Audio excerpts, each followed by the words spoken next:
we're gonna get right into it. So Okay. Yeah. Okay. Yeah, we'll get to your interview first. After the interview, you're welcome to stay and talk about other stuff that we're talking about, but you don't have to. Okay. And like cool. you Thanks. said, you have to go place. So Yeah. Sorry about that. All right, we should be on air.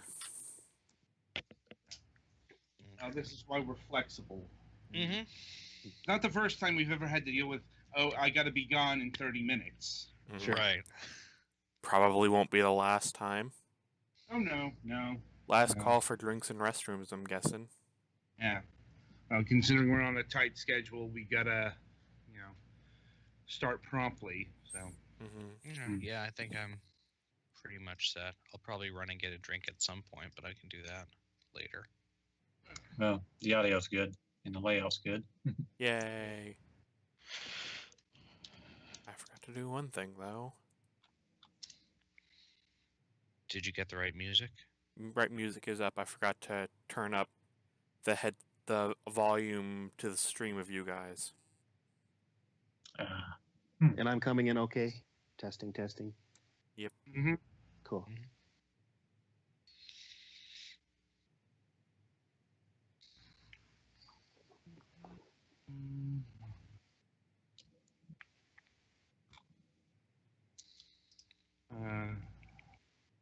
Ba-dum, ba-dum, ba-dum, ba-dum.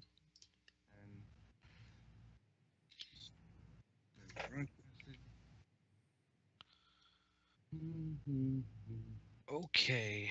Well, I'm ready to count down whenever. Do you want to start at the normal time or do you want to go early? We'll start at the normal time. Okay. All right.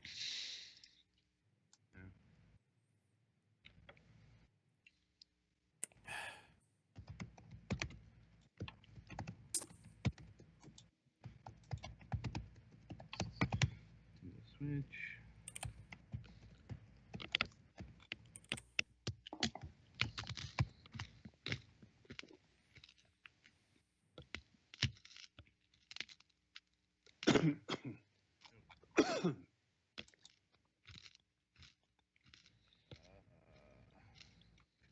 That shouldn't be at all.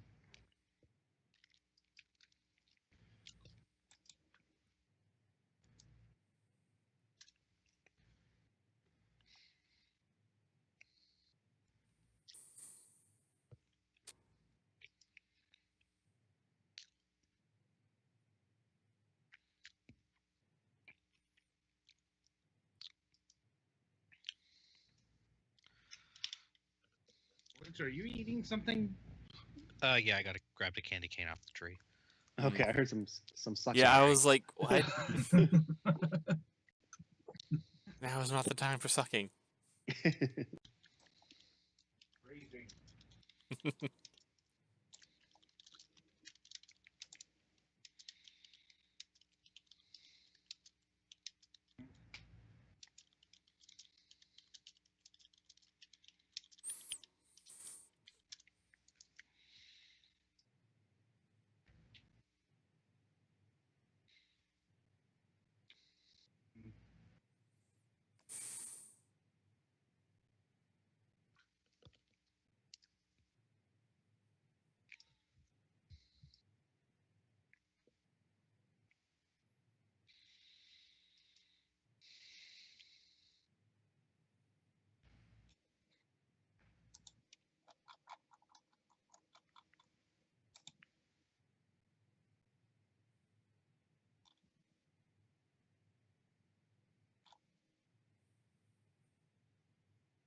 So do you guys do your show every week?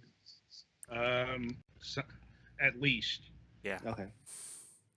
Yeah, we usually also, in addition to the regular Wednesday night show, we usually have a review session on Sunday and also have often a Tuesday interview with someone in Europe or who otherwise has a hard time with this normal time. Okay. And then occasionally when we have a online multiplayer game, we play that on Friday. But Okay. Yeah, it's been about 5 years, I think, since I last did one of these with Adam. Yeah, that was a completely different show with a Sure. very different crew. Oh, does he have a link to the Twitch page? I gave him one. Okay.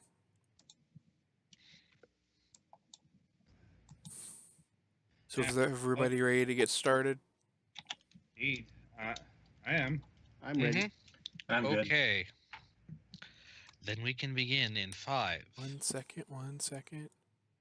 All right. All right.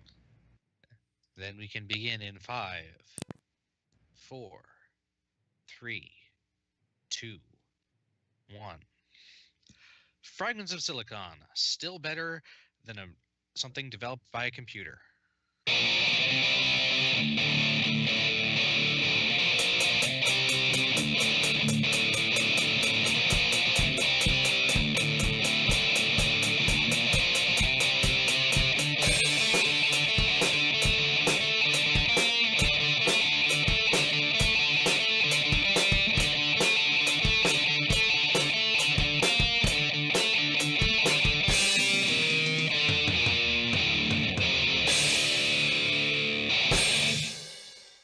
I'm guessing you kind of lost the thread there. I Doc. couldn't remember the turn of phrase I was going for. It's the thing where you feed information into a learning computer and it spits out text to try to find stuff that's similar to what you put in. Stew on that one. Use it next week.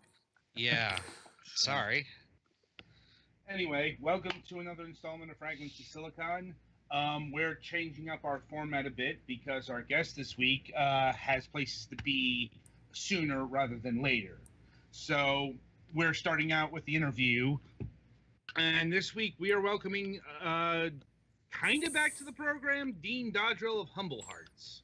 Hey, guys. Thanks for having me. No problem. I say kind of because last time we did an interview was about 5 years ago. Yeah. And it was right after Dust and Elysian Tale came out, so it's been a long time.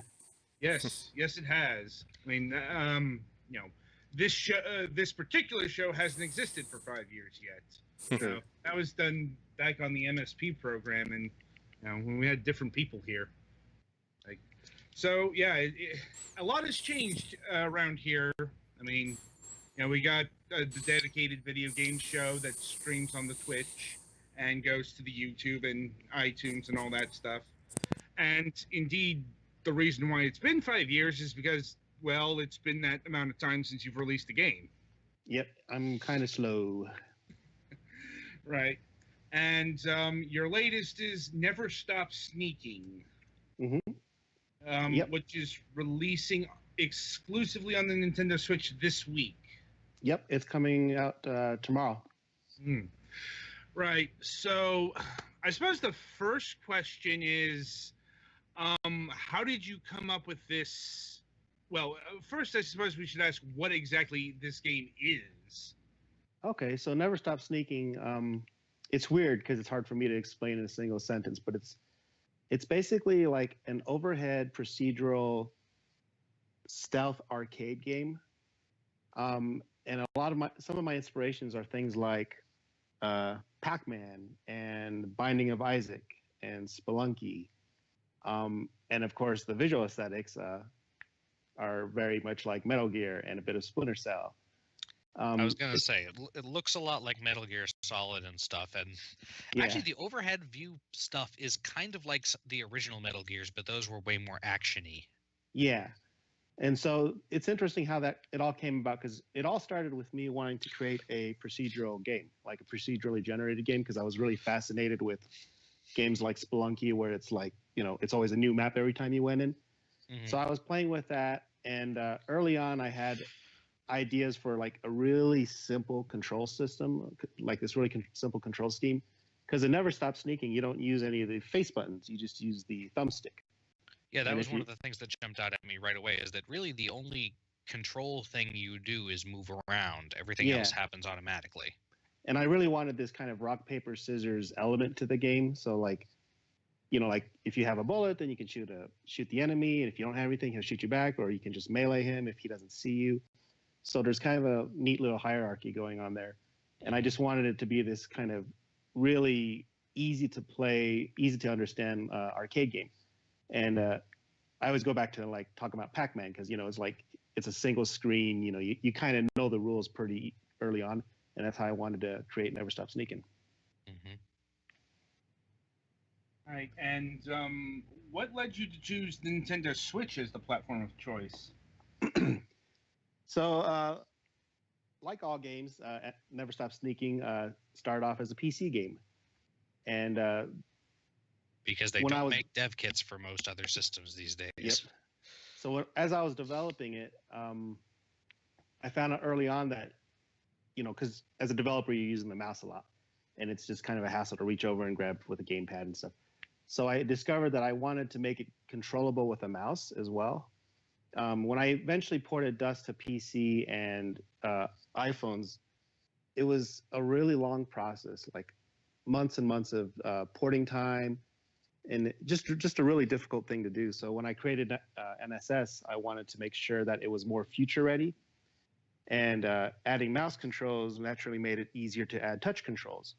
And when the Switch became like an option, when I saw the Switch, exactly what it was going to be, I thought, wow, this could be a really good game for the Switch, because not only can you play it in sort of like bite-sized runs, but it kind of plays to the strengths of the device. Yeah, I noticed there's actually touchscreen controls on the Switch. The Switch does have, although it's not always. I mean, you can't use them when it's docked, obviously, and I wouldn't say it's primary, but it's pretty well implemented. I tried it out a little. Yeah, it's kind of just a nice little option that I put in there, just because it was already in preparation for the PC version, and I thought it was interesting because the Switch. There's not many games on the Switch that give you that option. Like, there's a handful, but yeah, I know there's like Severed and maybe some other puzzle games, but not many. Yeah, it's because of the fact that a lot of people like to play their Switches in docked mode. So yeah. Well, how long have you been working on Never Stop Sneaking? It's interesting. I actually just did the math for this. So Dust took me 46 months. Never Stop Sneaking took me exactly 23 months. So it was half. So I've been working on it for just over 2 years. Like, I can see why it would take less time. I mean, yeah, it's a smaller game for sure. It definitely focuses on different things, like the procedural generation and obviously going to 3D. It took longer to do certain things, and then some things are obviously like on a smaller scale than Dust. And this is a very significantly thematically and tonally different game from Dust and Elysian Tale. Yeah, and that was really important to me. Like as a developer, I wanted to play with the procedural generation. I wanted to do the 3D stuff, but more than anything, I just wanted to make my second game completely different than my first, because I just didn't want to. Like, I have a lot of fans. Yeah, I don't want to get typecast, and I know I have a lot of fans that really want me to do, like a sequel, or they have certain expectations, and it was really important to me as a developer just to try to do something completely different. And I'm really happy with the results, because I just feel good having put out this kind of weird pixely, like PlayStation 1 homage type thing out there. Yeah, it does look very PlayStation 1, early PlayStation 2. Like, it's gotten to the point where that's less low polygons and more now an art style. Yeah.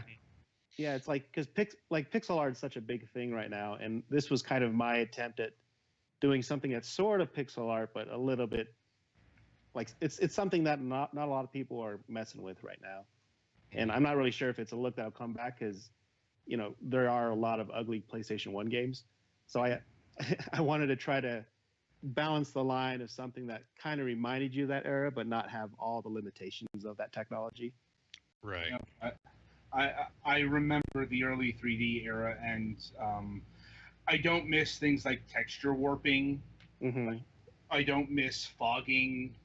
I don't miss just games looking very ugly. Even the good-looking games from that era look bad now. It's interesting because I actually experimented with texture warping, and then I tried running the game, like at 320 by 200, like really low res, and it looked more accurate. But then you couldn't see what was going on. So, and I thought that might be a little too much for some people. So I've kind of balanced everything. Well, what are the specs of Never Stop Sneaking, like outside of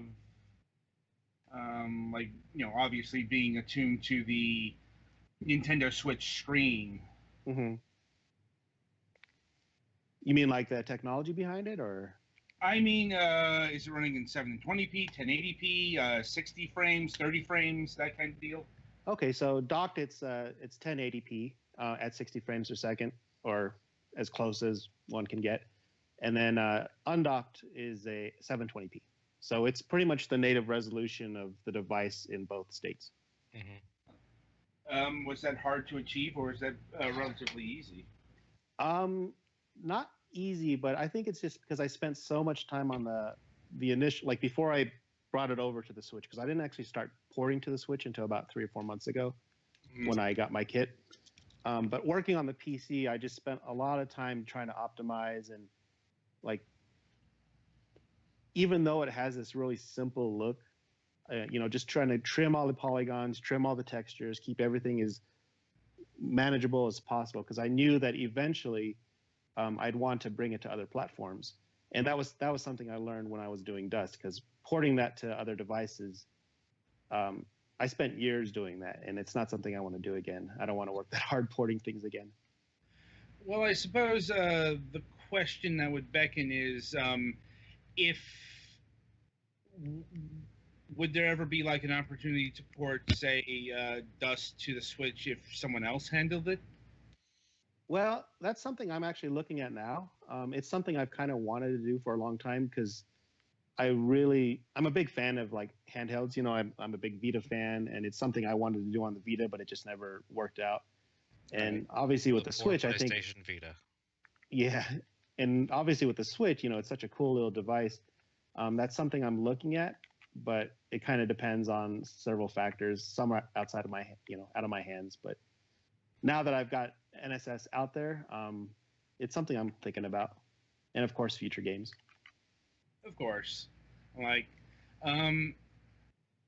switching back to NSS and Nintendo, was it who did you contact at Nintendo? Was it NOA or NOE or? It was NOA, and like it was relatively easy for me, I think, because I guess I have a few fans over there. They kind of knew some of my work, and when I showed them what I was doing, they kind of bit almost immediately, like they were into it. So I feel I was fortunate in that regard, because I know it's been, like, you hear the narrative of how hard it is for indies to get on Switch, and I think it probably is, because I had a little trouble at first, but once I started showing them what this game was and what I was doing, I think they were easy to work with. From what I've heard recently, it's dependent on which branch. Like getting in contact with like NOE is a lot easier than NOA. Interesting. Yeah, I never even considered that. I hadn't tried that. I wish I had known. Well, it's also I know NOA has rejected some developers. Like Z-Boy Games is unable to get Cosmic Star Heroine on the Switch because NOA won't let them. Yeah, that's kind of a weird one, and I'm actually really close friends with those guys. I've helped them test, and actually I created their first trailer for them for Cosmic Star Heroine. But yeah, that's a really weird one, because that game, like, that's a brand new game that just came out, and it's a little weird to me that they're having so much trouble, and I'm hoping it works out, because I think that'd be a perfect game for the Switch, to be honest. Yeah. I don't know what's behind it because, well, Nintendo is very, very opaque. Yeah, and some of the stuff you're seeing hit the Switch is, there's some really bad things coming out. So it's definitely not a quality control thing. I'm not sure. It's confusing. Yeah. Well, hopefully that will resolve itself. And I am glad that there's like they're continuing the policy they had for part of the Wii U and the 3DS of like trying to get games like indie type games on though, because I think that's good for the system in general. Yeah, and you're hearing about all these independent developers like having really great success on there, and like the SteamWorld Dig guys and stuff. Like that's really heartwarming, and it's good to know that they've got this place and Nintendo's working with them. So I'm really happy to see like what's happening there. Yeah, we've talked to some devs who've experienced that firsthand. Like Frozen Byte comes to mind. Has Been Heroes did the best on the Switch. Like, bit too early to tell about Nine Parchment since that just got released like last week. Yeah, and that's multi-platform, right? Yes, yes, it is. We're set to review the PC version, but that has a major bug in it that really needs fixing. Oh, that's a shame. Yeah. So. But yeah, it's interesting. Like I'm not multi-plat right now, and the main reason is because I'm just one guy doing it. Right. But yeah, that's something I'm kind of looking at. Yeah, one-person developers are probably best off knowing their limitations. Yeah, and just because some like small studios have tried to overreach and then had problems. Yeah, I want to try to make sure I don't piss off as many people as possible at the same time. Yeah, we just had a big conversation about such topics yesterday. We talked to a developer from Hungary, and he's a one-person studio, and he's making this really big strategy game called Computer Tycoon. And yeah, that has its own issues and limitations. Right? Sure. But like even when I made Dust, I mean that was way too much for me because that was my first game too. Like I didn't know what I was doing, and I learned a program to make that game. So with Never Stop Sneaking, I thought, okay, I'm going to do something really kind of small and contained, more of a puzzle element. And it still ended up taking me 2 years. So I'm terrible at judging how long it's going to take to do this stuff. Right. So did you make Never Stop Sneaking in like Unity or Unreal, or is it a custom engine? Never Stop Sneaking is in Unity. And I've played with a bunch of other engines, but I went with Unity because I know C#, and that's what XNA was when I did Dust. And I loved XNA, but Microsoft killed off XNA, so I thought, okay, I'm going to learn something else.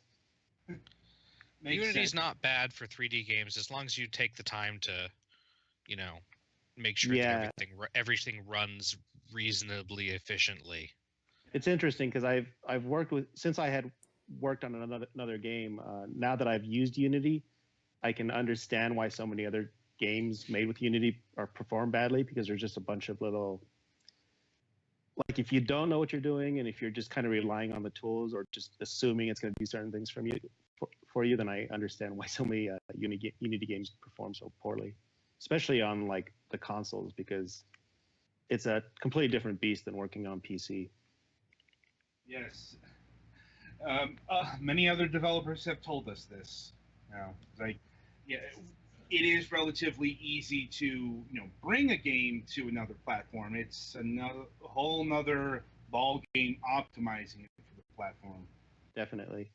Like even for NSS, there's all these cutscenes, and like there's there's obviously video playing tools that you can use on the PC, and you would assume that Unity would just you do it in one place and it works somewhere else. But on the Switch, it's like their whole own solution for playing video. So it was like converting all that stuff and figuring out their new system and waiting for their custom tools. So yeah, just because it's Unity doesn't mean that everything's automatic. No. But you didn't have too much of a problem bringing NSS to the Switch in regards to Unity, did you? No, I think because I spent so long optimizing beforehand, like kind of knowing, what my limits, like what my limited or my target platforms were going to be.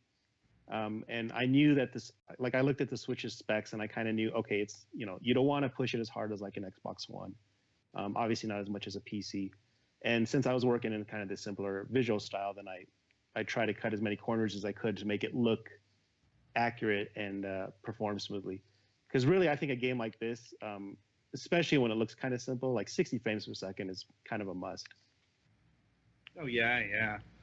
Um, you know, if that's what you're going for, like some people target 30 for various reasons, but it's a lot less common these days. Sure. I mean, like back in the PlayStation 2 and even PlayStation 3 days, developers targeted 30 because their game logic was tied to it. Yeah. And that's kind of an issue when you're bringing games into the modern era, like the recent re-release of Okami comes to mind. Oh yeah, and it's still locked at 30. Yeah, it's locked at 30, and it has to remain at 30 because, like, literally everything in the game is tied to that frame rate. Yeah. You'll get if you try to increase it, you get a sort of more modern version of the thing where, like, if you try to run some really old computer games on a new computer, the computer will be thinking so fast that the game is completely unbeatable. Yeah. Or you're like falling through floors or something. Yeah, it's a mess from people who have tried to, take 30 FPS games that have their animations and logic tied to that frame rate and up it. Yeah. Like now they teach younger programmers, and I've kind of learned this myself, to be frame rate independent when you program your things as much as possible. Now I'm just waiting for the next batch of generation of stuff to come out and everybody be aiming for like 80K image, 120 frames per second, and just like literally you can't tell the difference. I know. I had people like even after Dust came out, like a lot of people were trying to run it on like 140 hertz monitors and such, and I don't have any of those devices, so I was glad that it ran and worked because I try to keep things frame rate independent. Yeah. So, does this game use HD Rumble or the Joy-Cons motion controls? It doesn't use any motion controls. It does use the HD Rumble, which is really interesting. It's kind of hard to explain. It's basically like two sets of rumbles, I believe. Like you have a high and a low, and you can kind of adjust each as you want. And how does that work in relation to like gameplay? It's not really affecting game. Like you're not really feeling a whole lot of difference in the HD Rumble in this particular game. It's mostly it's like standard Rumble when you melee things and when you pick things up. You're not going to try. You're not going to try. There's no Forza. Like, yeah, there's no Forza style like Rumble in the game. And yeah, I can try to do the thing where you have to try to do like lock picking by feel or something, which I'm dreading the time someone tries to do. Oh yeah, that'd be interesting, but yeah, that sort of thing generally just pisses people off rather than make the game more fun. That's what we call a gimmick. Yeah. I mean, Mario Odyssey does the thing where like you have to pound areas where ground pound in areas where stuff vibrates, but that's fairly simple. Yeah, and Nintendo is like they know their hardware better than anyone else. Yep. So another question that comes to mind is how long is the game going to be Switch exclusive? If you can mention those details. So right now I'm launching North America tomorrow, and then Europe and other territories. I'm hoping sometime in January, hopefully early January. It's kind of it depends on the certification. And I'm launching exclusively, but it's not like an exclusive game. Once again, it's just up to me. Like since I'm the only one doing it, it's all dependent on me being able to port to other platforms. Once again, since it was developed on PC, like all games are, that version will probably come a lot sooner. But I am talking to like other platform holders about, bringing it to their platforms. So it's not contractually exclusive. It's just this is the version you did first. Yeah, and mainly just because the Switch is kind of a new hotness, and it sort of made it also. I think like it's not just that the Switch is the new cool thing, but I think NSS is a really good fit for the device And once again, just because of the aesthetic and kind of the handheld nature of the Switch works really well for this game. Yeah, it's obviously. I mean, obviously runs get longer as you go further into the game because every so often you can get to a new floor of the fortress thing, but still they're not super long. Yeah, and that's kind of like that's by design, and I think the Switch works really well for that. Like you can play it, you can play it docked in on a big TV and stuff, and it's still fun. But I think it really shines in that format. That's how I've mostly been playing it, just because I mostly use my Switch handheld or tabletop. Sure. But anyone who looks at like my history of how many times I've ported Dust to other platforms, I imagine NSS will probably see something similar. Now, did you have help in the writing like you did on Dust? So on Dust, I had a friend of mine, Alex Kane, joined me kind of halfway into the process, and he started off as my editor, and then by the end, he was basically my co-writer. On NSS, I pretty much gave him full writing duties because I had a design, which he actually helped do a lot of the design with me, and like a lot of the feedback and balancing.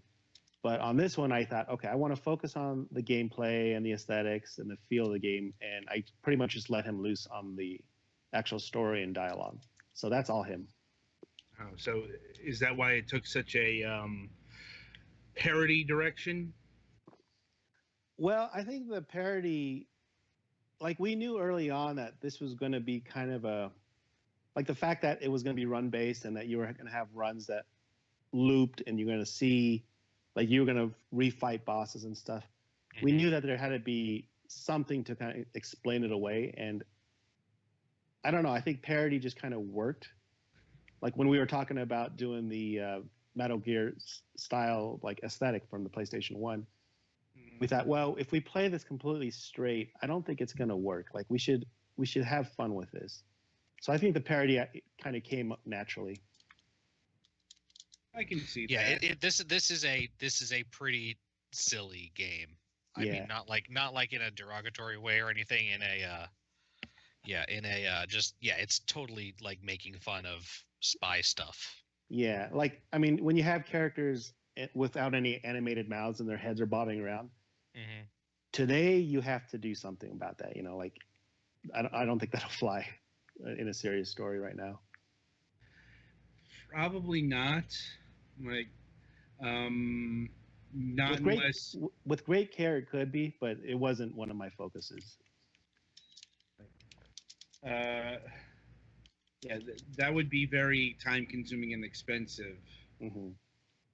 And you got a fairly small but talented voice cast for this. Yep, we only have 4 people, primarily 3 people, and then another one who did a few lines at the beginning, and then she also sings the song. Mm-hmm. So the people we had cast, we had Aaron Hansen, who plays Major Milestone, and he almost really is the main character of the story. You see him. He's certainly the one who gets the most lines. Yeah, and Aaron Hansen, he's actually better known as Eagle Raptor. Yep, we've met him. Oh, okay, cool. And he did a great job. Really delivered. Like he knew exactly what we were going for with these lines because he does them all straight face. It's pretty funny. And then Marianne Miller plays Agent Hummingbird, and she's a bit like our Solid Snake style character. And while you can switch characters in the game, you can like play between like 30 different skins. We kind of wanted her to be the face of the agency, and she's kind of the straight-faced, just kind of accepts what the major tells her to do and never really questions it. She's just kind of like she's the everyman in the story. Mm-hmm. And then we have Jason Marnoka. You know, for a kind of cyborg ninja version of everyman. Yeah. And then Jason Marnoka, I think it's Marnoka, but Jason did a great job as Amadeus Guildenstern, who is our villain. Had a lot of fun animating, and I'm sure Alex had a lot of fun writing that character. Mm-hmm. And then Elsie Love, very over the top, kind of Bond villainy only. Yeah, Like you, with, you with a almost very very feel bad. outlandish plan. You almost feel bad for the guy. And I think you'll sympathize with him as you keep going through the story with him. Hmm. And then Elsie Lovelock provided the vocals for the song that we have at the beginning, the Never Stop Sneaking theme, and she also did a few lines at the very beginning of the game. Yep, which is the song was a nice touch. It's very Snake Eater or Bond theme. Mm-hmm. And here, an interesting tidbit is that we found Elsie because she had done a really great cover of the Snake Eater theme. That would do it, and that's Yeah. definitely it works well with the tone, and I could definitely tell that that's the kind of thing you were going for with that. Mm-hmm. If it's not clear to anyone, like we really love Metal Gear. Like the game is definitely a parody and kind of makes fun of some of the goofiness of Metal Gear, but it's all done with respect and love. Mm-hmm. It's a shame that series is, I suppose, it's not technically dead, but It's orphaned. Yeah, I know they're doing the zombie survival horror thing, Mm-hmm. but that's not really Metal Gear. Yeah, that's not what people want out of Metal Gear. But you got Death Stranding for that.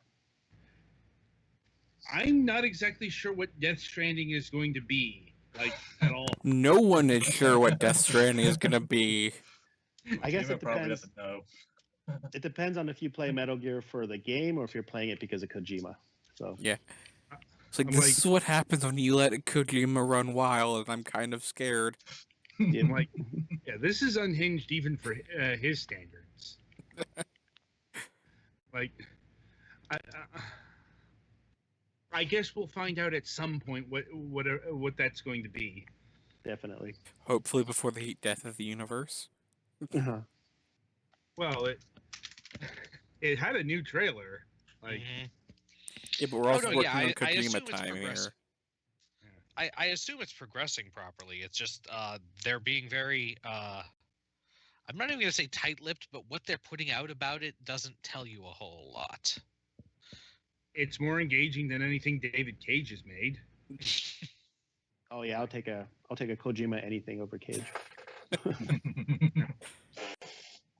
Anyway, so how do the skins or costumes change gameplay, or are they purely cosmetic? Purely cosmetic. And I've got a few really goofy ones in there, as if the main characters weren't silly looking enough.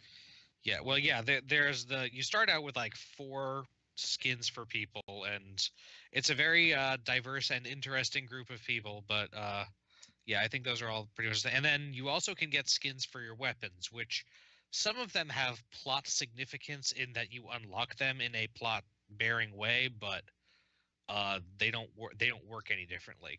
Mm-mm. Like the first one you usually get is tools, because you need tools to build a thing in your base management section, but then they just work like the normal sword and gun, even though it's a wrench and nail gun. Yeah, you get some you get some pretty silly ones, and that's just for fun. Yeah. Are there any sort of cameo skins? There's some. Yeah, I can say there's some. I'm like, I guess that's all you're going to say on that. Yeah, that's all I can say, I guess. Well, there's a lot, so I would be surprised if there weren't any Yeah. Well, it's like cameos. I'm expecting Shovel Knight just because Shovel Knight's in everything. Oh yeah. Like, and if not Shovel Knight, then Super Meat Boy. Yeah. That would be, I think, tricky. Meat Boy doesn't have the right shape for this game. Yeah. I guess actually you had- could use him as a weapon. I actually had Meat Boy in Dust. Right. Like, and I suppose third down the line is Commander Viridian, Commander Video, like the Bit Trip guy. Oh yeah, he's in everything. It's like, let's see. I suppose we're getting low on time here since I think about 30 minutes of a bit more than 30 minutes according to my timer. Yeah, and sadly So- I have to head out. I've got a Yeah. higher So engagement. Well, don't let us keep you, but thank you very much for coming and talking about your game. I've been having a lot of fun playing it. Thank you guys. I really appreciate it. No It's problem. it's a huge honor to have you guys talking Yeah. about it, and it's always weird to like work on something for months and months and years and like be totally silent about it, and then all of a sudden it's out there. So this is the fun part. No And I kid- will be looking forward to if and when Dusk gets ported to the Switch too, because Definitely, if that happens, like I'll be shouting it off the top of the mountains because I would love for that to happen. I mean, well, I mean, there are people out there who specialize in porting to the Switch. Yep, I'm mean- talking to some people, so hopefully I can make it work. Yeah, I mean, Panic Button comes to mind. That they're the people who did Doom and Rocket League. Oh, awesome. Okay. Like, just to name one. But Sure. anyway, so the game is Never Stop Sneaking. It comes out in North America tomorrow. I believe at noon. Yeah, I'm not sure what the exact time is. It might be noon. It might be 9 a.m.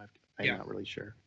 Yeah, it's like I think it's like I'm trying to remember exactly. It's no, I think it's 9 p.m. Eastern now. Like Okay. anyway, it comes out tomorrow.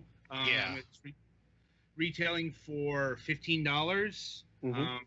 Yeah, it's coming to Europe soon. Is it going to get a Japanese release? I do want to release over there as well. So when we do the Europe release, I'm not sure if the localization is going to be ready for that. But if we can wing it, I want to do what they call eFigs, so all the different languages and Japan. Gotcha. Like, Just got to make things work out. Again, this game came in very hot to try to make the holiday. indeed. Like, and it's coming to PCs sometime in 2018. Yeah, most definitely. All right. So we don't really have transition music from interviews to the news, so awkwardly we move to that segment. Okay, you guys can just kind of sing me out then. Yeah, I'm like, yeah, Okay. Well, thank you guys so much. I really appreciate it. no problem, no problem. Alrighty. Right. Bye-bye. All right. So with that in mind, onward to the news. Ogre, let's start with you this week. Well, Doom's pretty much kind of wrapping up here. Went on The a lot Doom of longer than I Doom. expected it to be. Classic maps are fun to play, though. Let's see. I finished up the main story for Ultra Sun a bit ago. Not a bit ago, a couple days ago. And I gotta say, that is way better than what Sun had going for it. I mean, damn. I feel kind of cheated out that we had to wait that long for something to actually kind of make sense for the whole thing. I've heard that a lot of the parts in the original one are a little bit more emotionally engaging, maybe, but I guess that depends on your personal opinion. So I definitely liked Hal a little better in this one than I did the original game, so yeah, I'm I not talking should about. say something. Well, the Yeah, original not game, he was just kind of there. Yeah. Yeah, it's not so much how as like Lucamine and the whole. That was That still stuff. a funny cutscene. I love that one. A bit. Really? Anyway,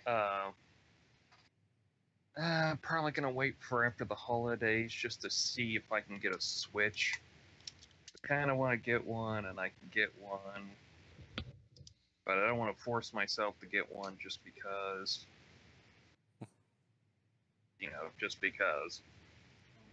Is there a Well, they're reason for you to get a Switch? Right now, not really. Like, then I mean, after just I sort of generally a lot of good games on it. Yeah, I just kind of want to get it, but there's also the fact that Mega Man 11 comes out on it next year, so right. also all the Mega Man games. I mean, you don't have to convince me too hard to get a Mega Man game for a console that's also portable, so. Yeah. I mean, Also, Super Mario Odyssey kind of seems interesting, but Mhm. it's hard to make a bad Mario game, so. yeah, has Naka picked up Odyssey yet, or? He has, I don't think he's played much of it. Let's see. Other than that, it's been snowing here and there, so Mm, like not enough to disrupt everything, but enough just to have snow. right. Anything else? Let's see. Other than that, not much else to go off of. So All right. Twilight, you're up. Okay. Well, been trying to finish up Christmas shopping and learning every year not to go Christmas shopping on a Saturday. Keep forgetting not to do that. Oh, it'll be fine. And then the mall full of everything. All product gone. Cannot move through crowd. Yeah, that was a stressful Saturday, but I survived. Anyway, we've gotten some of our first snow flurries here. It hasn't really disrupted anything either, but getting all the milk and bread people going crazy anyway. Besides that, I was playing Nine Parchments, but that's been delayed now. And that's about it on my end. All right. Alex? We also have snow. It snowed a couple days ago. Only like 3 or 4 inches, I think, but enough. And then the thing is that since then we've had very cold rain, so that there's ice on things, which is not a whole lot of fun. Especially like the roads have been not too bad.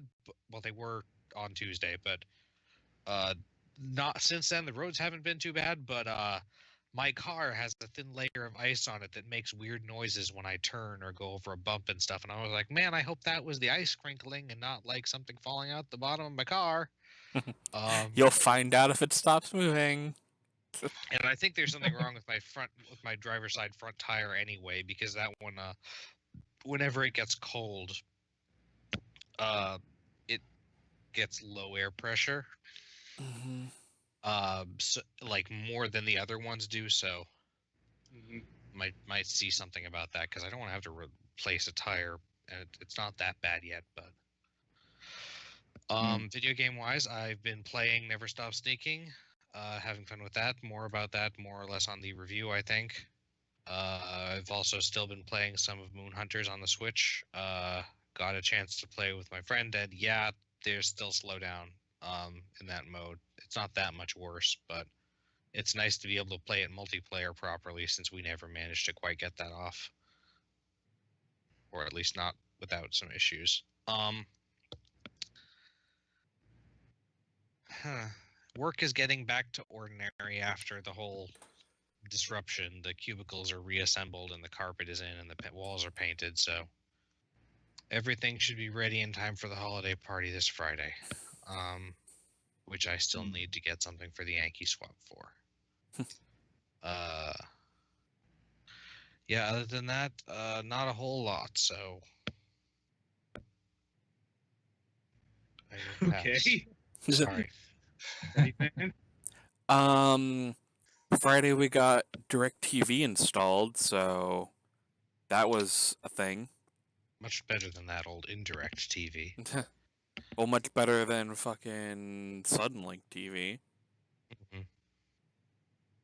So yeah, we finally have an actual DVR, which is nice.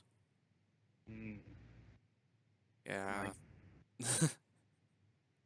I remember the days of VCR, and then on demand, and now we can just record it ourselves. I never had that much trouble with VCRs, but maybe that's because I managed to read the instructions. Well, it's recording to it. It's not the issue. It's remembering to have a blank tape. Yeah, and if you reuse it too much, the video quality gets crap. Yeah, or worse, it falls apart in your VCR and ruins it. Yep.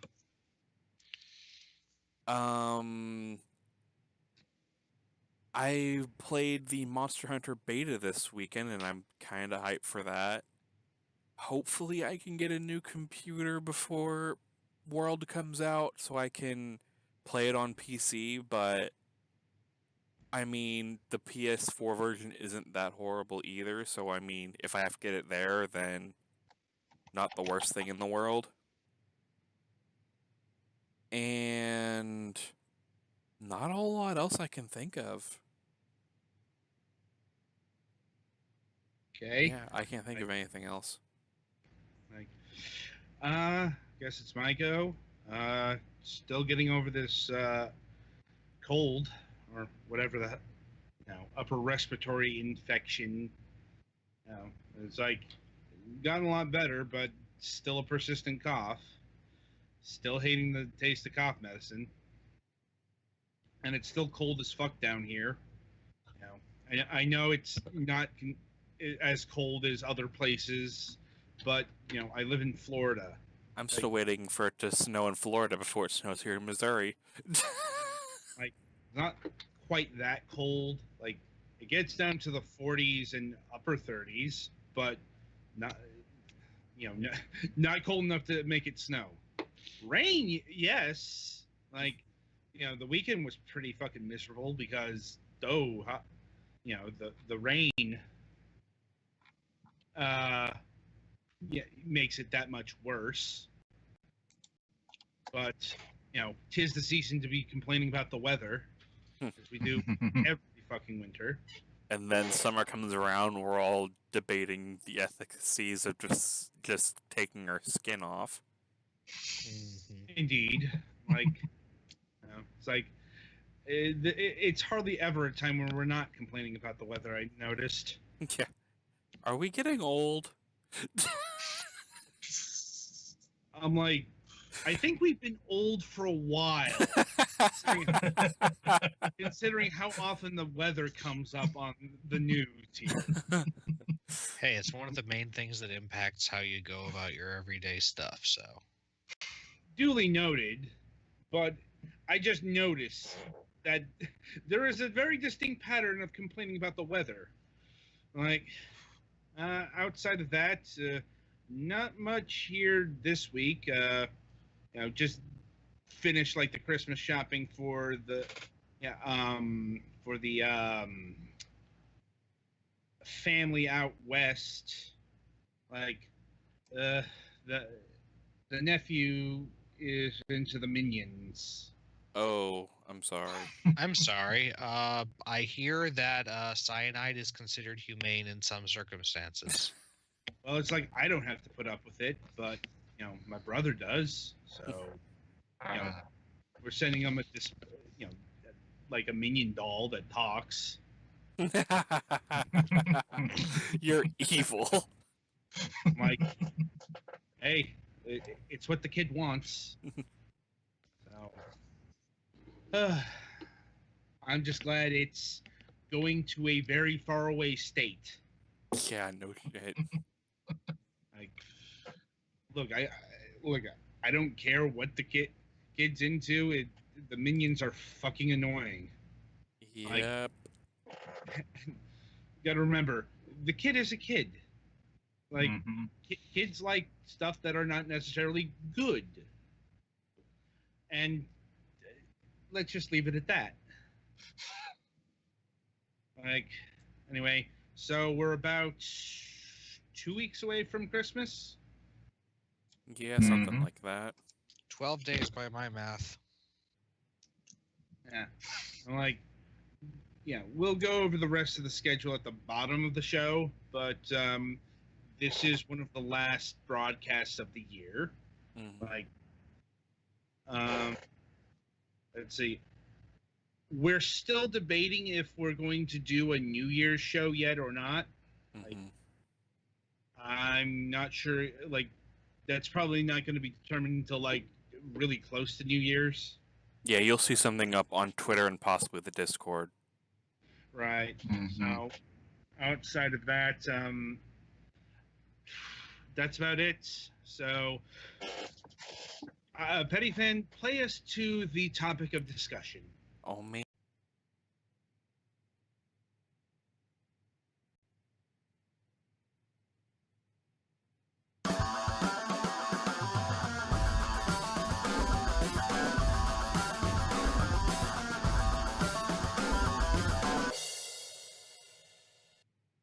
definitely less awkward when we flow from an interview to the topic, but sometimes you can't help it. You had Anyway, me worried for a second there. Anyway, so this week we're talking about the Game Awards. Because that sure was a thing. Because well, the Game Awards happened this past week, and I kind of want to talk about their place in society, as it were, or rather, what Jeff Keighley wants the Game Awards to be versus what they actually are.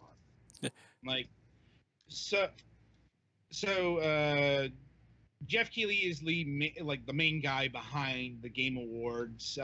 Before that, he used to produce the Spike, the Spike Video Game Awards, whatever the hell they called it. And it's like when that ended, he basically continued it on just with the most generic name ever. Yeah. I'm like, I'm not exactly sure why he went with the Game Awards, other than running out of time. Yeah. But well, I guess there's something to be said in terms of if you go generic, it sounds more all-encompassing. I guess. But so Jeff has stated that he wants the Game Awards to be the Oscars of the video game world. And based off of what has been on display for the last 4 years, they are a long ways away from what the Oscars are. Then again, that's not entirely a bad thing. Yeah. Well, it's like when people think of the Oscars, they do think a certain level of prestige. This is like the highest honor you can get in the world of movies or film, if you want to be pretentious about it. I'm like, the fact of the matter is, as someone who's actually, watched the Oscars are some of the most self-important, self-indulgent, bloated wank fests I've ever fucking seen. Yeah. That just go on for fucking ever. Yeah, I'm not a big fan of I'm not a big fan of the actual Oscar awards program. But I will say they do keep the commercialism, down to a low roar. Yeah. It's like what you don't see at the Oscars, fucking previews of next year's movies. And that's kind of where the Game Awards has gone really fucking astray. Yeah. On the other hand, I'm not sure that's entirely a bad thing. I mean, I guess there are other things. Yeah. I'm not saying it's a bad thing. I'm just saying the Oscars, as wonky as it can be, is actually about the awards and the movies and, honoring the actors. Yeah. Well, meanwhile, the video game awards makes the awards are getting seem kind of cheap because, oh yeah, by the way, this developer is coming out with some new big AAA game, in a few months. Yeah, it's like, honestly, if it comes across as any kind of award show, it reminds me of the MTV Movie Awards. Once again, I'm not saying that's necessarily a bad thing, but the MTV Movie Awards are a lot more commercial than the Oscars ever are.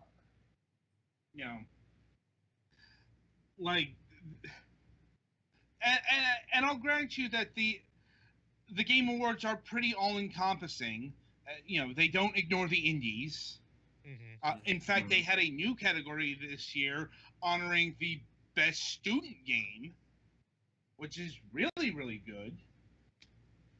But, the hype wasn't around the awards itself. It's around the world premieres. Yeah. Of which there were a lot. Yes. Wasn't there Mhm. more And there like were some- trailers shown than awards given out or something like that? Hard to say, but they did have a whole bunch of awards grouped together and just rattled off. And the Oscar does that as well, but I'll note the Oscar does that for its technical awards. This did it for like several category awards. Yeah. Now, also, there was really no concern over which game got the award. You know, Breath of the Wild won Game of the Year, and I'm like, sure, it's a fine choice. It's nice that Nintendo is doing well after the last few years. You know, would it have been such a heartbreak if, say, Persona 5 had won? Probably not. If PUBG won, I would have had words for things. Mm-hmm. Yeah, it's like, I know, and that's another thing. Like, PUBG, like, you never see a thing like this at the Oscars because, the Oscars doesn't honor movies in fucking production. Yeah. Like, I know, like, PUBG was there strictly because it is ultra fucking popular. Mm-hmm. I Mhm. mean, that's why it's getting the grand carpet treatment in a lot of places.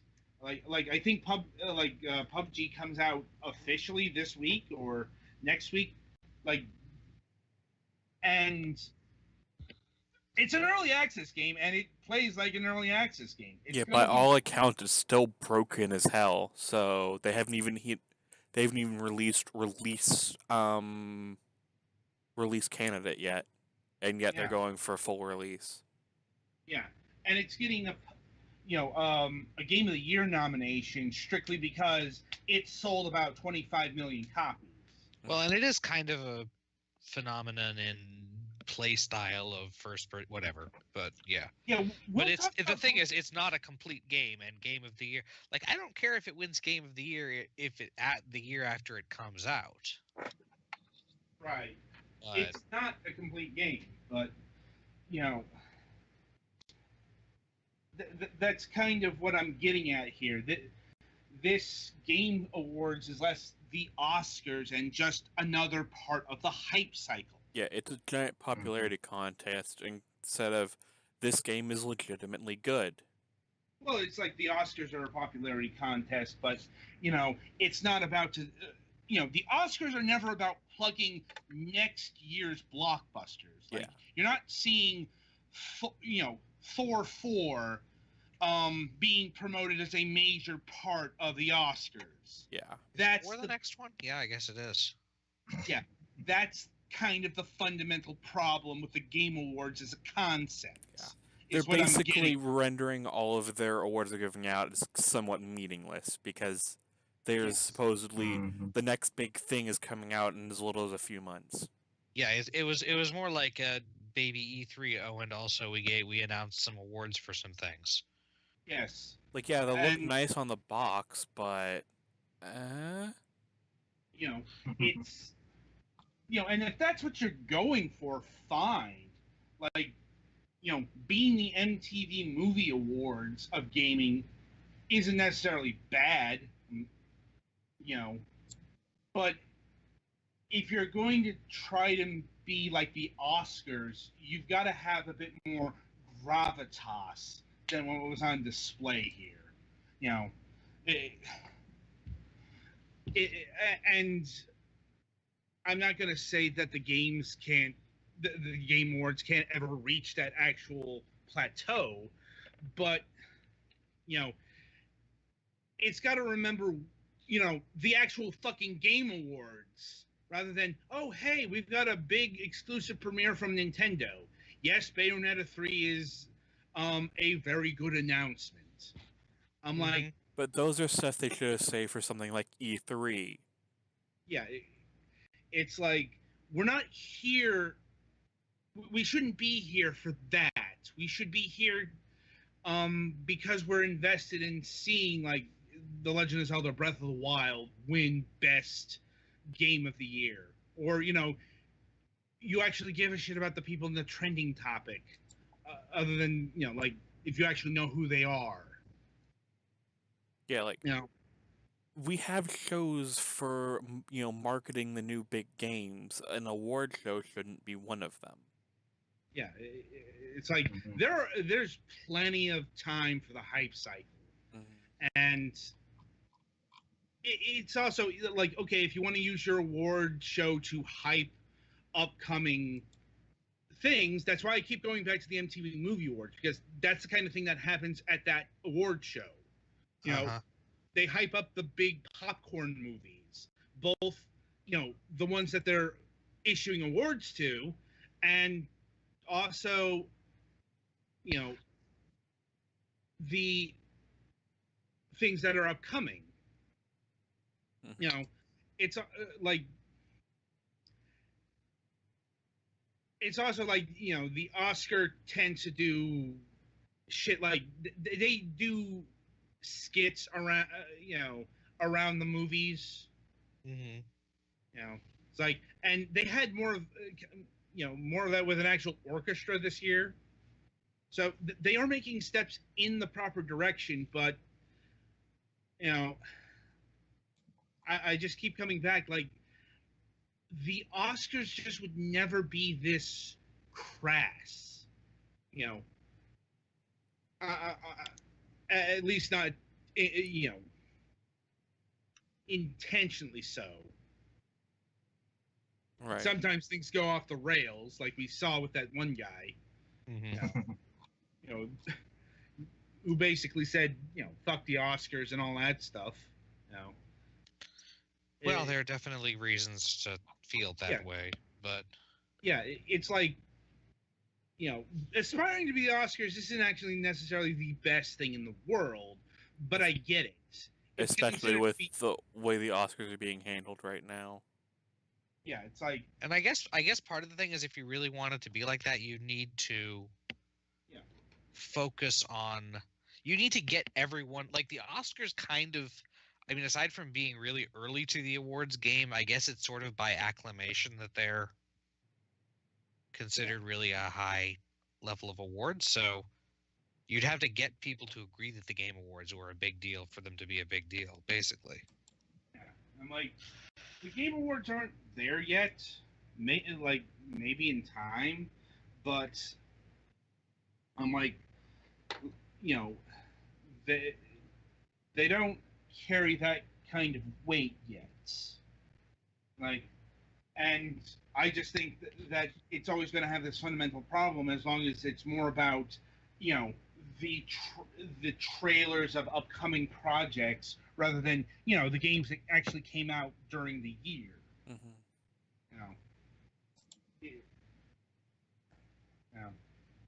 And that's about all I have to say about the Game Awards specifically. I suppose we could talk about like the things that were actually announced and all that stuff, but that's already happened. You can go watch the trailers and stuff like that. Yeah. I did feel like we kind of should have been doing it live at that point, but I don't think I had any way of streaming that. Yeah, and you weren't there, so we couldn't have it. I was just thinking, while I was watching it, I was like, the amount of announcements we're getting here is like almost as good as some days of E3. So yeah. I guess the only thing I could say about this is starting a hype cycle for something like Bayonetta this early might actually be detrimental because people might forget about it by the time E3 rolls around. Well, they said it was coming next year or late next year, or did they not say for that one? I mean, I get why they had the trailer for Bayonetta 2. It's like literally the next game Nintendo's releasing on the Switch. But and it's kind of like the thing they did with Metroid 4, just like, oh, and also here's the thing to look forward to. Right. Yeah. Metroid Prime 4, excuse me. Yeah. Anyway, so that'll about do it for this installment of Fragments of Silicon. I know we're ending a bit earlier than usual, but it was a kind of a short interview, since time constraints, and we didn't have all that much to say about the Game Awards around outside of our central conceit here. Sometimes shows are shorter than others. Anyway, so coming up on MSP, Your guess is as good as mine. Yeah, we're Uh, allegedly having one, but I don't know. Well, It Mac gets- really wants to have 2 to finish out the season, so unless he literally sleeps through it, he probably is. That could still happen. And next week we Mhm. actually have a guest, so that's good. Yeah. So, Alex, you secured next week's guest for MSP, so you talk up their credentials. So next week we will be having, I believe, Rick Desilets and John Seelig of the D-Pad, which is a group that does Let's Plays, and they actually have a bunch of people. They all kind of used to live in generally the same place. Anyway, they specialize kind of in Nintendo and also in doing long form like Let's Plays of like the whole franchise and looking at the whole thing. And they have a few standout side videos, one on like Michael Jackson and Sonic the Hedgehog, and a couple others. So they're nice guys. They have a Discord on their thing channel, so I've been talking to them for a while, and I thought they would be a good fit for the thing. So we finally arranged time for that. Well, it's been quite a while since we've had a guest on MSP, to Mac's eternal chagrin. Mhm. But anyway, so the week ahead, coming up this Sunday is our last review session of the year. As mentioned in the interview, we were originally supposed to be reviewing 9 Parchments, but that got delayed because there is a massive bug that I got hit with. Mhm. The game auto renders at a very high resolution, Mhm. and it basically locks up my computer. There's a workaround, but it's really, really, you got to go in, you got to edit shit, and I'm like, they said they're gonna fix it, so and I'm not sure if Galix and Petty Fan are suffering from this. I Because haven't even started it up yet. I was going to try later. So with that in mind, this week we're going to be reviewing Never Stop Sneaking, or rather Galix is, Mhm. since he is the one who has the game. And our final review of the year is going to be a game called 12 Orbits. It's this really weird multiplayer game. It's not online co-op. It's actually local, and it's really weird. Is that 12 spelled out or 12 with numbers? 12 with numbers. Okay. Yeah, it should be like the first entry in your Steam list. Yes, it is. I was just looking at T first for some reason. I'm like, it's a one-button multiplayer affair. Like, yeah, it's like on my Xbox controller, each button is one of the little objects. I'm not exactly sure what they're called, but you use them to like speed up and circle around shit. And it's a really simple game. It's pure multiplayer. I've played about a half an hour because that, if you don't have somebody else there, it's kind of boring. But that's kind of the point. It's a very, it's originally a mobile game, and it was kind of designed around you having like one touchscreen. So what, just like everybody has one button on the screen and you all kind of hold the phone by the corner? Basically, it's like I'm just trying to figure out how this is supposed to work in practical terms, because I'm like seriously, one person's hitting the A button, another person's hitting the B button, like on one controller, mind you. X, Y, the triggers would control one thing. Hmm. Yeah, it's really weird. Like, we'll try to review this to the best of our abilities. Like, anyway, and so coming up next week is our final regular show of the season, or rather, of the year. We're not done with the season. The season is actually continuing on for another month or so. But coming up next week, our old friend John Pickett of Manga Gamer is going to be joining us. We're going to be talking primarily about a recently released game called Mutiny. We're probably also going to be talking about the latest from the Higurashi Devil, When They Cry series, And also, we're probably going to be talking about the Humble Bundle thing they got going on. Right. So, with all that in mind, I wish you good gaming, and please join us for MSP. Mm-hmm.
You brought it out.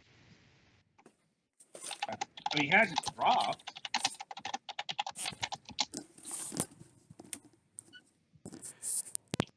Am I back? Hello? I'm pretty sure it says something in chat by now. I mean, he's still there. Yeah. Hang on, I gotta get rid of Dean. He's trying to. No, Petty Fan, we can't. Oh boy.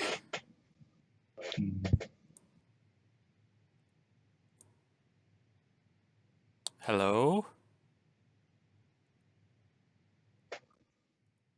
Can he hear us? Yes.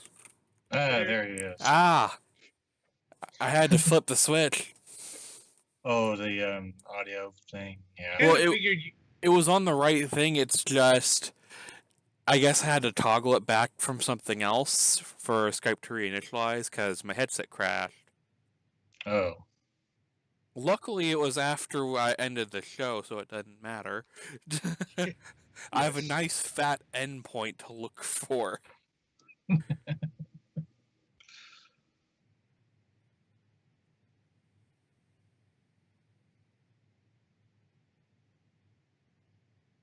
Also politics.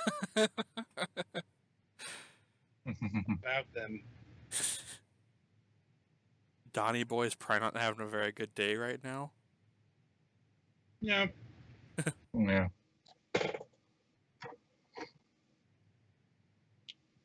Not been a good day for the GOP. It has not.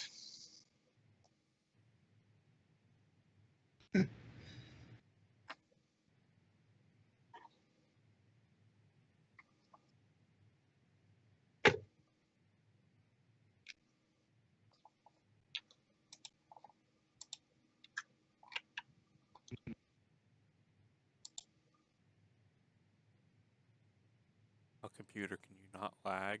Like, please? I'm just scrolling through Twitter, what the hell? Sometimes it does that.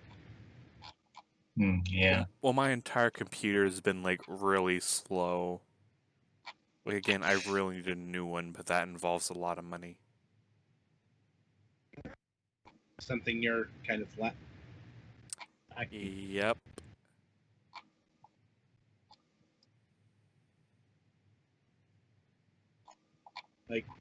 Also, I should mention, if Naka's thinking about getting a new computer, he should do it before the end of the year. Yeah. He's already got the parts ordered and coming in. Yeah, Yeah. because he should be able to write that off this year. Yeah, that fucking tax bill. It's getting rid of, buying shit for your business. Yeah. Nash was fucking ranting about it. Hmm. Yeah, Well- he was. Assuming that, that's because, like, if Nock could just use the computer strictly for business, that'd be one thing, but because he also uses it for personal, he should really talk to an accountant before putting that on as a write-off. Because the rules are kind of weird, and I'd rather, Nock and not get audited and shit like that. Right. I'm just mentioning that, if he's going to do it, for tax purposes, it's, it should still be for this year. Just next year. Or, whenever that shit's supposed to kick in. Did it actually fully pass, or is it just kind of waiting in committee? Final votes are next week. Like, they apparently have a deal, quote unquote, in principle. They announced today.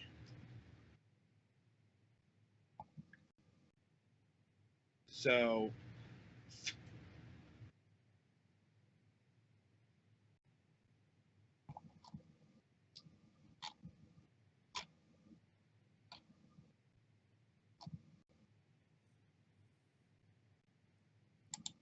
Also, Naka mentioned that he wanted to get, like, I think it was like Sony Vegas or whatever, and apparently Humble Bundle's having a deal on that where you can get the full thing for like $20.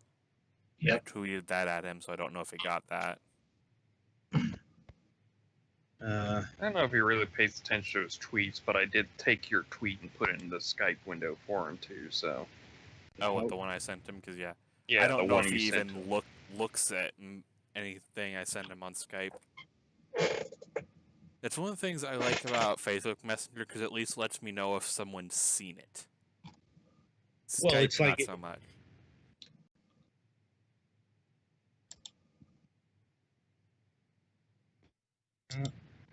it's like,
was that, Adam? You kind of broke up for a second.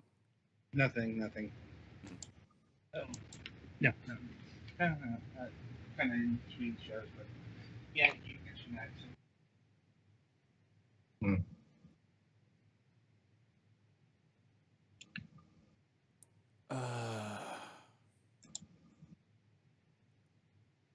But yeah, hopefully I can get some money to see about getting the Vegas bundle thing, because, well, I can't really use it on this computer, you know. Yeah, how much power would that thing require? I don't know.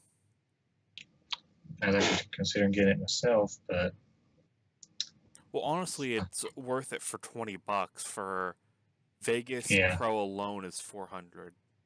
yeah, So I mean, you could I still was- probably do some basic Video video editing, editing stuff. on it. And I mean, if you decide to upgrade your computer, oh hey.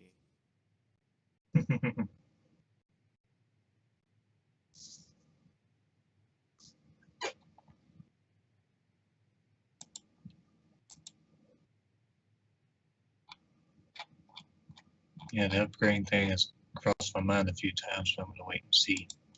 Yeah.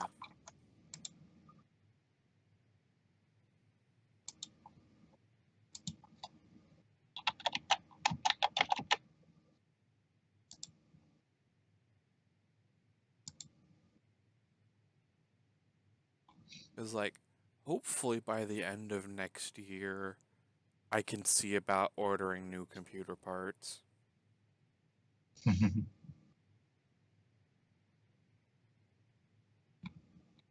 Especially because supposedly the Ryzen 2 CPUs are coming out like in February or March. Yeah, it's AMD's new CPUs, isn't it? Yes. So it'll be time to put my good old Phenom 2 out to pasture. It's a 7-year-old chip. I mean, I got lucky. Mine was actually a downclocked of the high-end one. Because, like, AMD, near the end of the Phenom 2s, they had a bunch of unsold stock. So they basically turned off some of the cores and sold them as the lower tier ones, just to get them out the door. And I got lucky and both my extra cores work, so I have a 6-core processor in here. Cool. But yeah.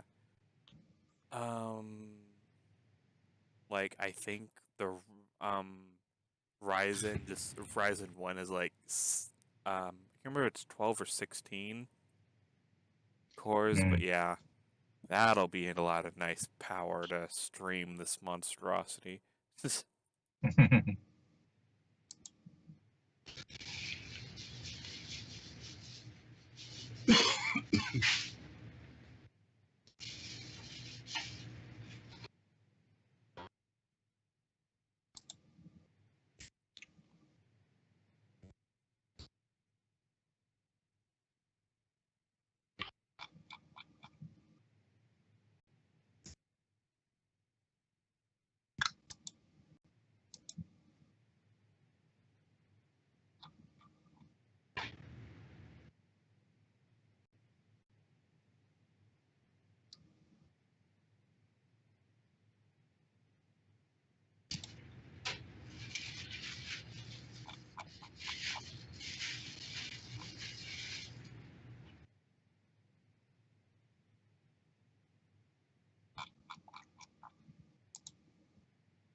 Doop-a-doop-a-doo.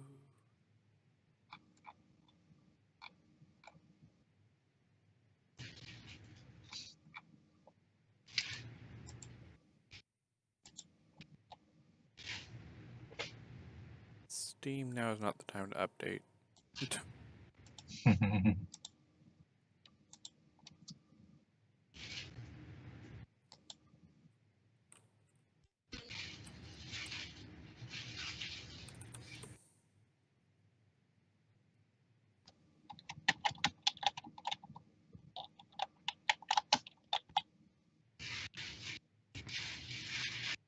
Yeah, they're 8-core, 16-thread, the Ryzen 7s are. So yeah, that'll be nice. Especially if I can Sure. push it up to the 4 gigahertz.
Oh, direct streaming Horizon Zero Dawn.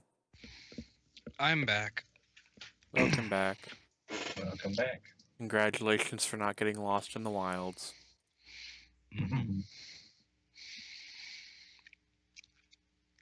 So I guess Patreon has ears. Yeah. Indeed. Shame the damage has already been done and can't be reversed so easily. Yep. What do you mean charging the patrons more would be very detrimental? Well, it's not even that. It's the fact that of how hard it hits all the people who donate little to many campaigns.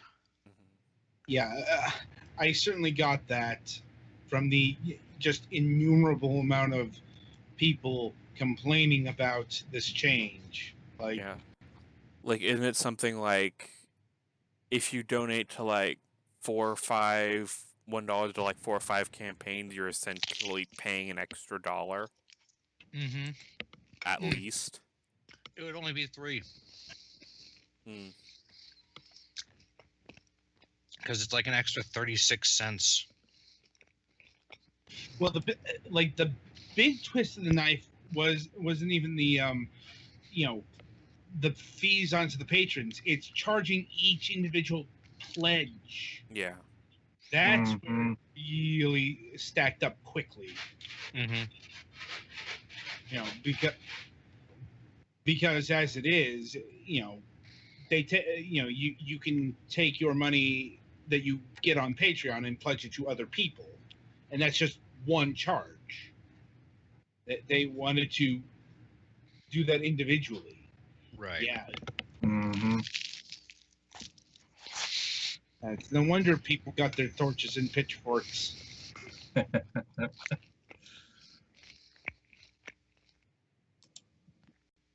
Like,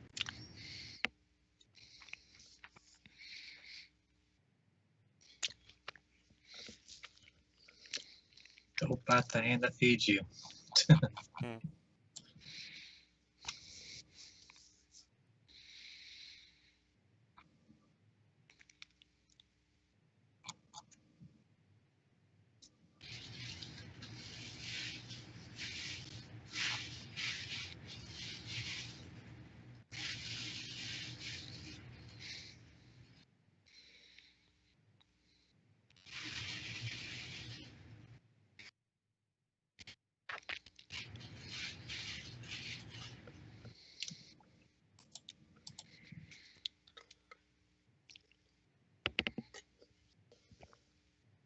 I will be right back.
command is not to go outside.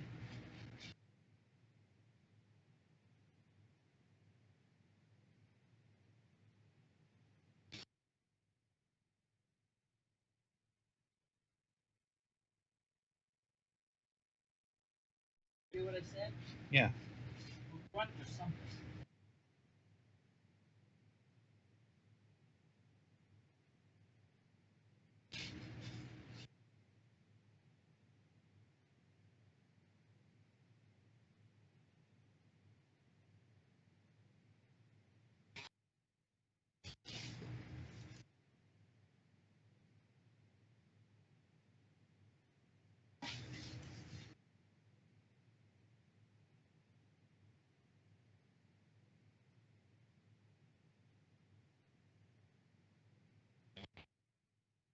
I have returned. Hmm.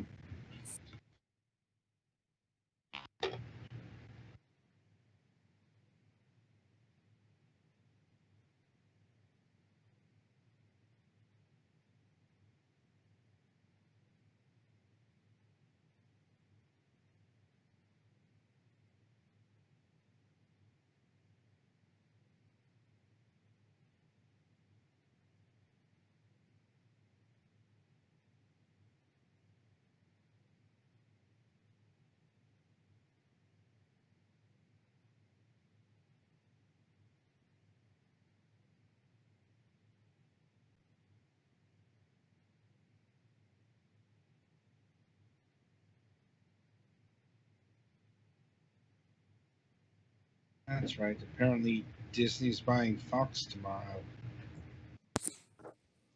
Like, what of Fox? Most of Fox, but not all of Fox.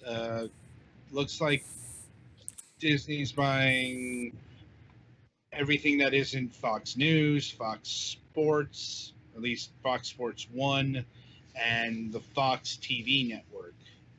Mm. They're like, looks like they're buying, 20th Century Fox. And essentially getting X-Men back. Yes. And also the original Star Wars. Like, Fox actually owns the original A New Hope. Like, The broadcast rights, you mean? no, like they own the all the rights to the original Star Wars. Oh. Mm-hmm. Because they funded it. Yes. Like what Lucas got was, everything after. Mm-hmm. Because they paid him handsomely, and he used that to go fund the rest of the movies. Yeah. Well, it's also Fox didn't think that those things were important because they thought the movie was going to bomb.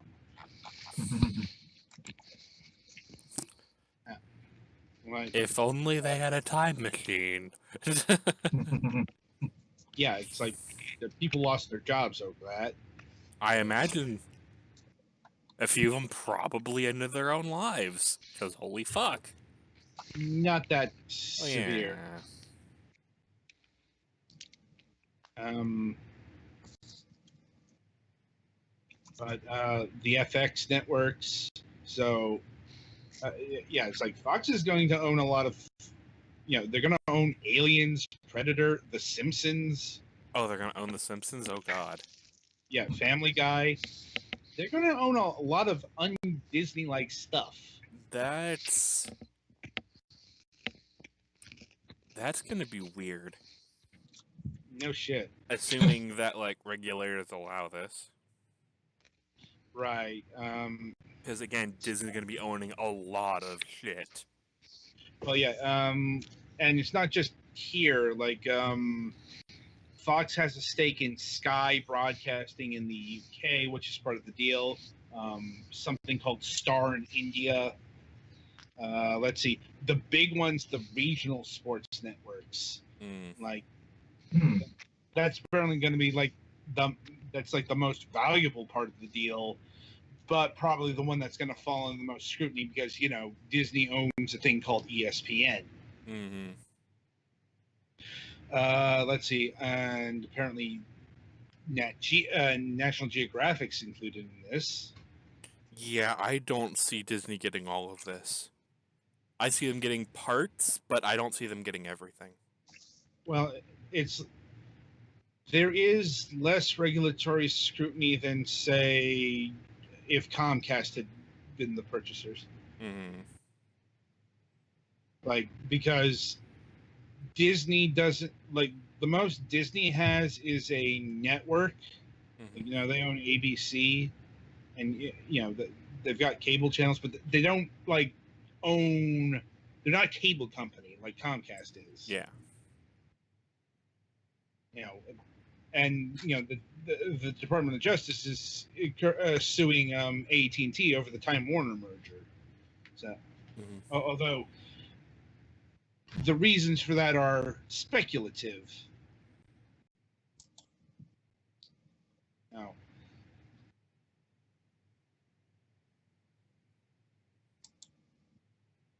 but yeah, this now, yeah, this is going to be quite, you know, quite the big acquisition. Mm-hmm.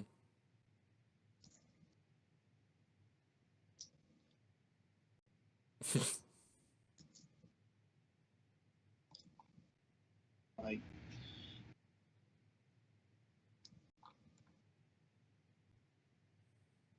of course, all that anyone can talk about is, you know, how the X-Men are going to fit into the MCU. Fantastic. Well, that was one of the dumber intellectual property division things. Well, it's like Marvel wasn't exactly in a place of, Yeah. you know, where they could negotiate terms. Marvel, when they did the thing with X-Men, they were something like 8 months away from possible bankruptcy. Oh, no, they were in bankruptcy. Mm. You know, they made these deals because, you know, they needed money. Yeah. Like, you don't, you know, it's like you don't tend to get favorable terms when you're in that kind of position. Now, Yeah. are you? When you're literally months away from actually shutting down forever. Yeah. Now, in terms of the Fantastic Four, the thing is, Fox doesn't actually own the rights to those. Though they have rights via the actual film rights holder is Constantine Films. Mm. The thing of it is, I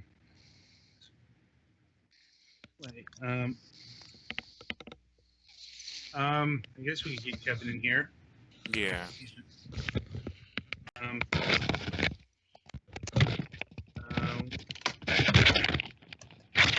Rustling.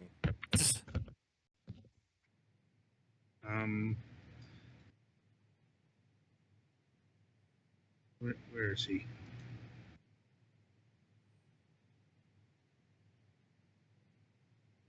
Bloody hell.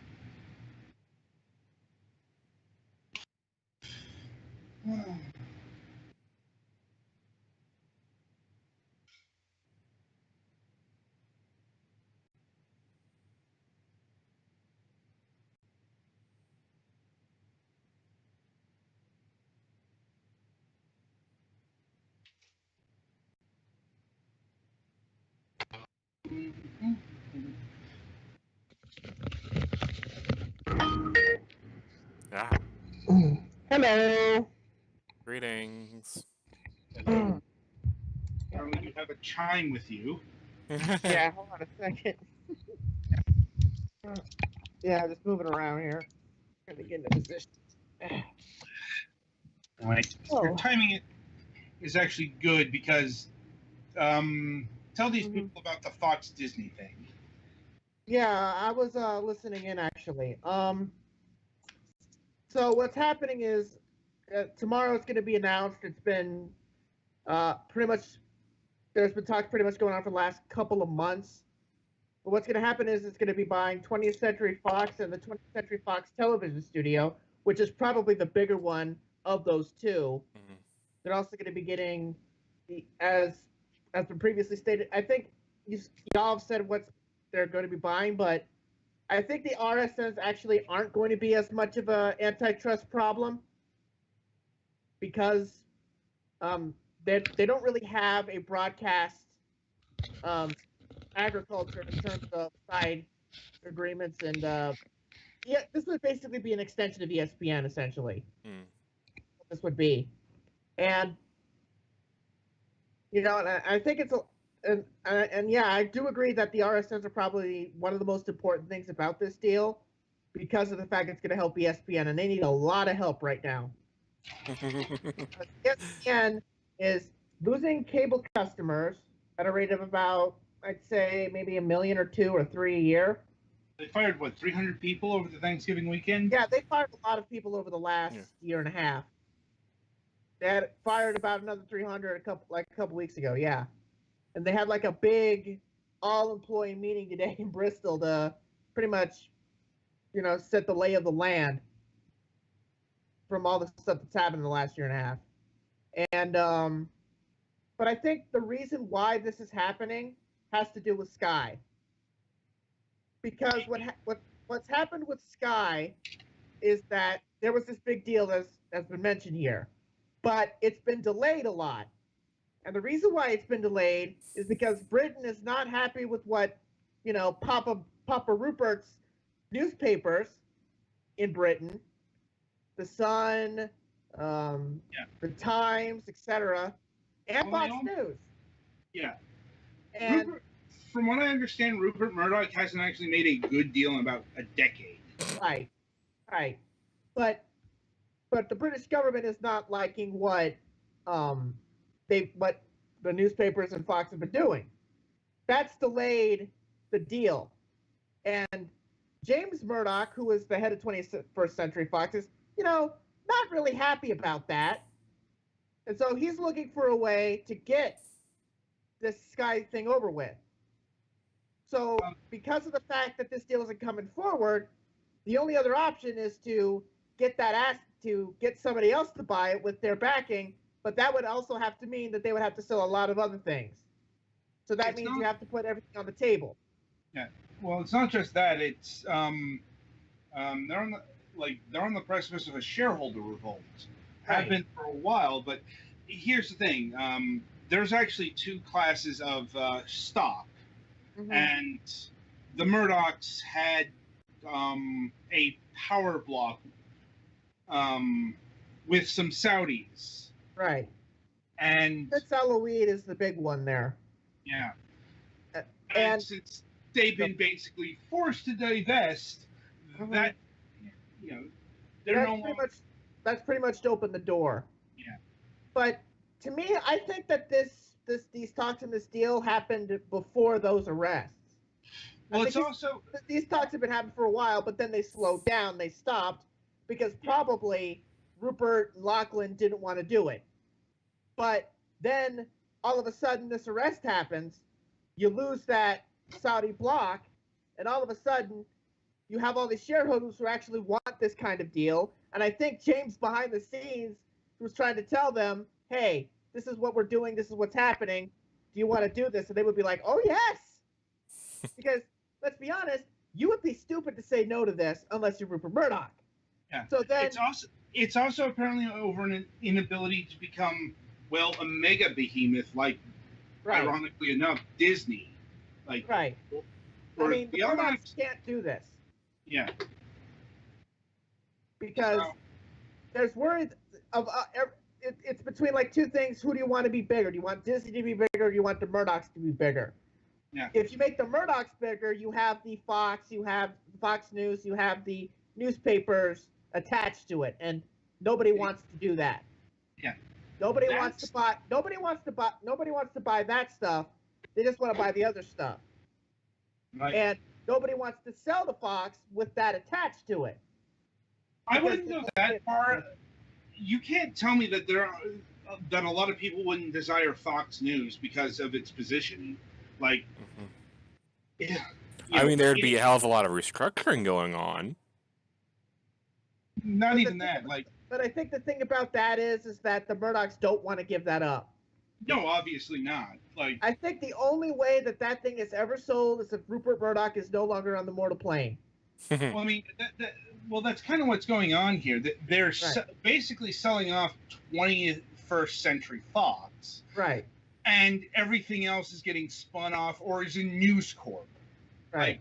What's You know, actually this- what's going to happen at first is that Fox News, Fox Business, Fox Sports 1, and Fox Sports 2 is going to be put into a separate company. But most likely what's going to happen is that separate company eventually is going to be quote unquote bought by quote News Corp, and then that becomes News Corp again. Yeah. That's eventually what's going to happen. It doesn't happen. It's not going to happen all at once. Yeah. They're also keeping the Fox TV network because. And that's going to be a problem, because here's the problem. That's actually not a good thing for the Fox TV network, because the Fox TV network is heavily reliant on the 20th Century Fox television studio. The heads of Fox also had the studio. So essentially what you're going to have is a network with no programming. Well, it's going to be all third-party programming. It's going to be all third-party programming, and eventually they're going to have to look internally to create something for themselves. It's not going to look good.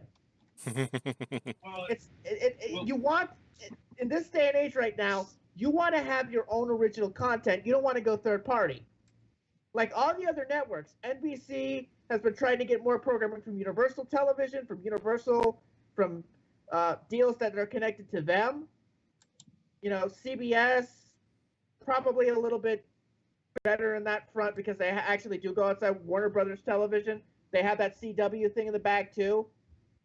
ABC is going internally because they have their own studios and their own deals. If you don't have your own television productions flank, you're kind of in trouble right now. And Fox is going to have that problem now because they're going to be losing 20th Century Television. well, it's like, what can they do? Like, Yeah. there's no way Disney could buy the Fox television network because Right. they already own ABC. Yeah, exactly. Everybody knew that. And if it was Comcast, they own NBC. So Right. If it was coming, that would be a problem too, because Comcast would come with an additional set of baggage, and I think that's why they were more looking toward Disney, because they didn't have that baggage. Mm-hmm.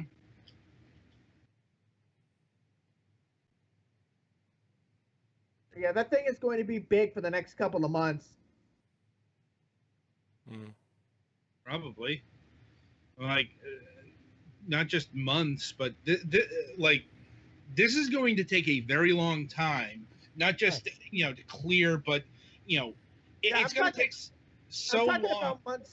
I'm talking about months to make this go from announcement of deal to closing. In terms of putting all of these pieces together and consolidating all of this brandage and all this type of stuff together, that is going to take a long time. And that is why Bob Iger is more than likely going to have to extend his contract again to stay on, because nobody else probably wants to come in at a time in which there's this massive restructuring that's going to be needed. No, that is the obvious move for a lot of reasons. Like, not to mention that this would be Iger's capstone.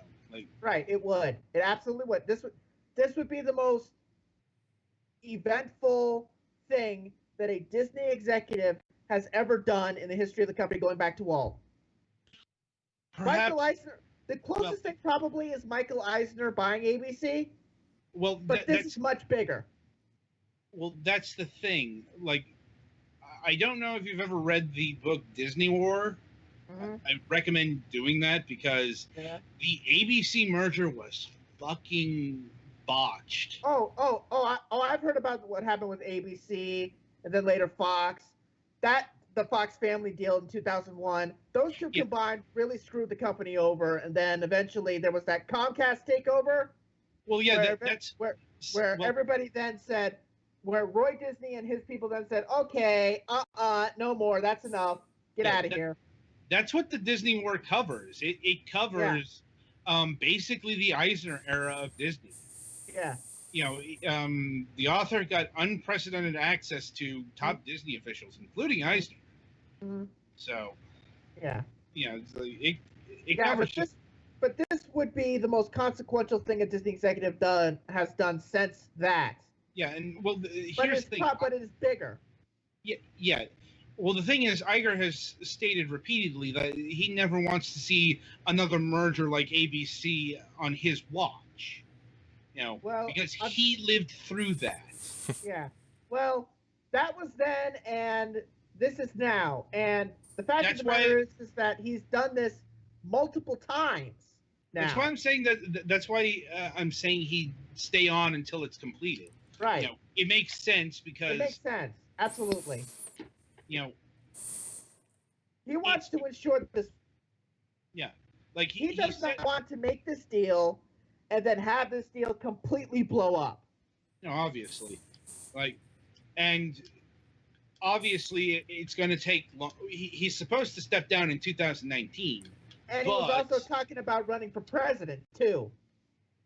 I'm like, That was being kicked around in Hollywood circles. Now, because of this, there is no way that's happening. He has to stay on for another term. fine by me. Mhm. Not exactly sure I wanted to see, Bob Iger run for president. Yeah, but a lot of people in Hollywood circles did. But yeah, that ain't happening anymore. I mean, I don't know if you want to go around saying, "Hey, I was the head of Disney. I was the head of Disney." Yeah, Vote that's for like me. all he has. Pretty much. Yeah, I made your preteen daughter drive you nuts with Hannah Montana. Vote for me. I brought back Star Wars. Vote for me.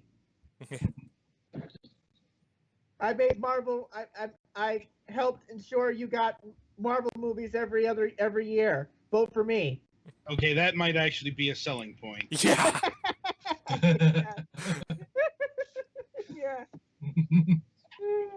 I mean, given how, when it comes to this merger, everyone's just talking about, oh, how are they going to, bring in the Fantastic Four and the X-Men? Yeah. But X-Men you won't be wonder- that hard. Yeah, X-Men probably wouldn't be that hard. Fantastic Four probably would be very difficult, but I'd actually say it's the other way around, just You would think- because you we're think talking. X-Men would be a problem. I'm like, establishing the Fantastic Four is going to be easy. Yeah, Establishing the X-Men, Yeah. Oh, right. you So they need to establish it. basically put the X-Men back in. Yeah. Honestly, Yeah. the X-Men have never fit in that well in the Marvel universe anyway, so And like, Fantastic Four is mostly secluded anyway. Yeah, know, it was secluded because of the problems with Fox with the rights. This deal is going to end that. Mm. Oh no, the Fantastic Four dealt with other people all the time before this. The X-Men have always been weird because it's like everybody is prejudiced against this particular subset of humans with superpowers. Yeah. In Anybody some know parts where of the Matt's country, at? that might be. Yeah, it's 1103. Yeah, it's 1103. let's see where.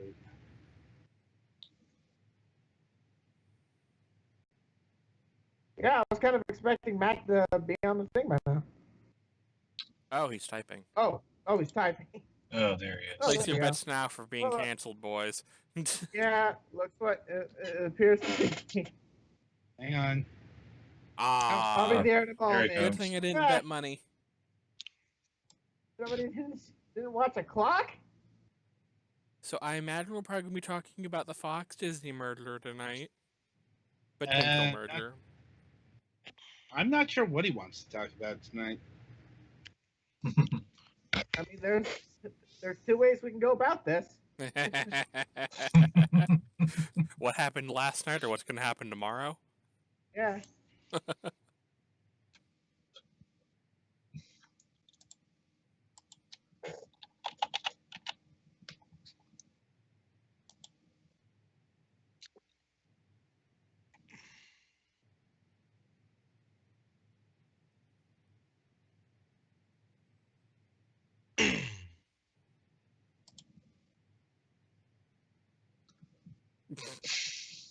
The legend.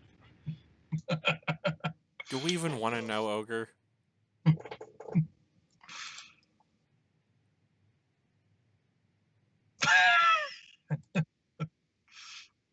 Apparently, Twilight's enjoying it more than I thought. It's a music video, basically. Yeah, yeah, It's the Colbert Show's Legend of Roy Moore. yeah, yeah. Late night's gonna have a ball tonight. Well, two of them anyway.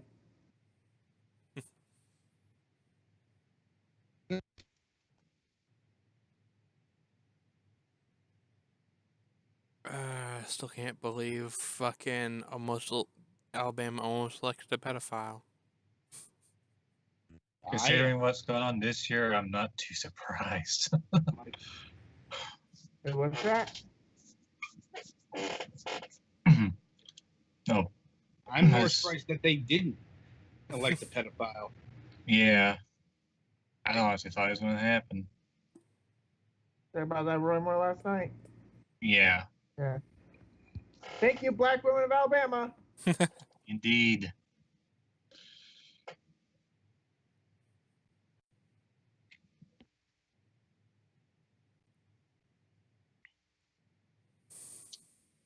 Yeah.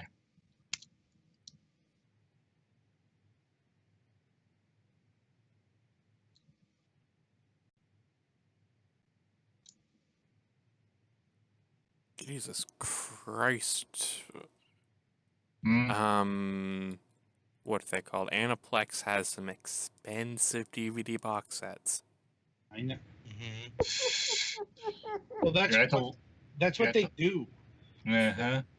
They literally sell the same DVDs from Japan, and they price them as such so to stop reverse importing. It's a practice they've been doing for years.